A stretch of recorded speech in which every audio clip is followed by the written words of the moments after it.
بسم الله الرحمن الرحيم.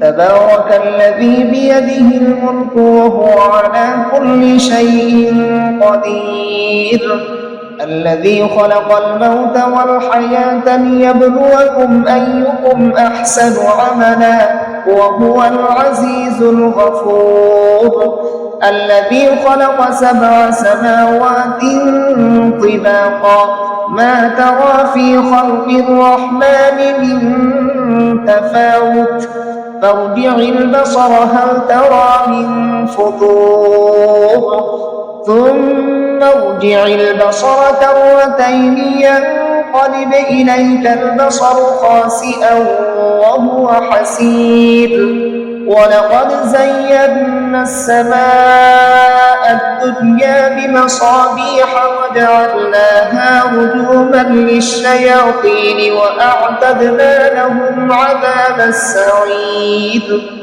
وللذين كفروا بربهم عذاب جهنم وبئس المصير. إذا ألقوا فيها سمعوا لها شهيقا وهي تفور تكاد تميز من الغيظ، كلما ألقي فيها فوج سألهم خزنتها ألم يأتكم نذير؟ قالوا بلى قد جاءنا نذير فكذبنا وقلنا ما نزل الله من شيء إن أنتم إلا في ضلال كبير. وقالوا لو كنا نسمع أو نعقل ما كنا في أصحاب السعير، فاعترفوا بذنبهم فسحقا لأصحاب السعير. إن الذين يخشون ربهم بالغيب لهم مغفرة وأجر كبير. وأسروا قولكم أو اجهروا به إنه عليم بذات الصدور، ألا يعلم من خلق وهو اللطيف الخبير. هو الذي جعل لكم الأرض ذلولا فامشوا في مناكبها وكلوا من رزقه وإليه النشور.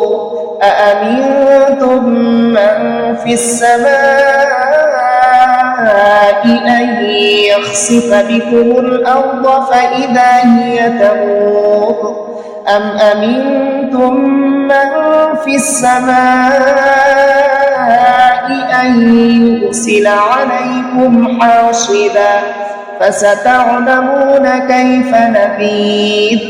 ولقد كذب الذين من قبلهم فكيف كان نكير. أولم يروا إلى الطير فوقهم صافات ويقبضن ما يمسكهن إلا الرحمن إنه بكل شيء بصير.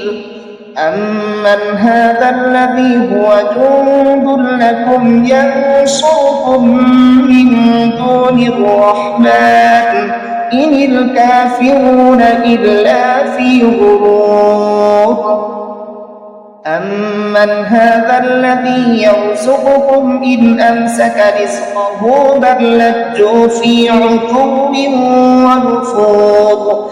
أفمن يمشي مكبا على وجهه أهدى أمن يمشي سويا على صراط مستقيم. قل هو الذي أنشأكم وجعل لكم السمع والأبصار والأفئدة قليلا ما تشكرون. قل هو الذي ذرأكم في الأرض وإليه تحشرون. ويقولون متى هذا الوعد إن كنتم كنتم صادقين قل إنما العلم عند الله وإنما أنا نذير مبين فلما رأوه زلفة سيئت وجوه الذين كفروا وقيل هذا الذي كنتم به تدعون قل أرأيتم إن أهلكني الله ومن معي أو رحمنا فمن يجير الكافرين من عذاب أليم قل هو الرحمن آمنا به وعليه توكلنا فستعلمون من هو في ضلال مبين قل أرأيتم إن أصبح ماؤكم غورا فمن يأتيكم بماء